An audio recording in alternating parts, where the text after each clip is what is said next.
Right, okay, so I'm in the car, I'm stationary, don't have to use my handbrake because as soon as I stop, I've got enough. But yeah, and then when I pull away, I don't know if you can see that, but it pulls me back on that side. So I definitely know it's to do with my driver's side. Right, so I think it happens if I put my brake on, I stop,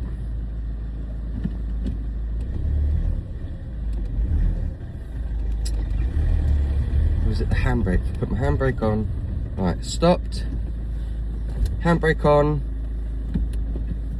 handbrake off. Can you see it? It's pulling me and you can hear it.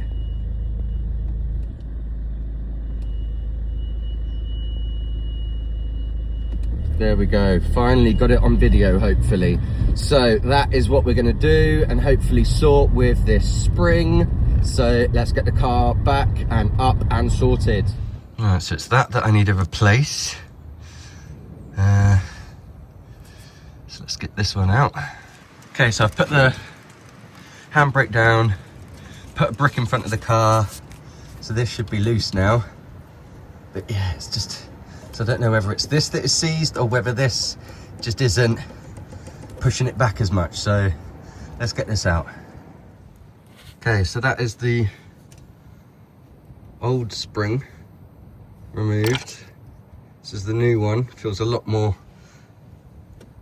tension on it. So let's get this one put in. So I've got to bend this bit here now to get into there. So I'm just going to quickly do that. There we go.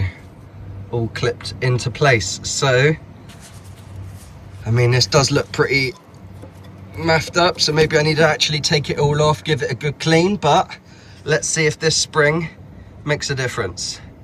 Okay, right, I'm in the car. I'm not going to turn the engine on. I've moved the brick now, so I'm going to release my handbrake, see if I get any squeaks, see if the car rolls.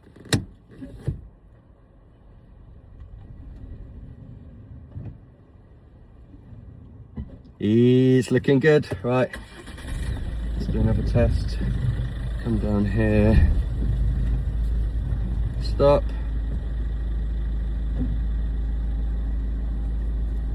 Okay, now let's try handbrake up. Handbrake up. Okay, then I'm gonna release the handbrake and I roll down. No squeaking. Could have solved it. Yes. I'll keep you guys updated with that. I'll let you know how I get on, but so far, so good.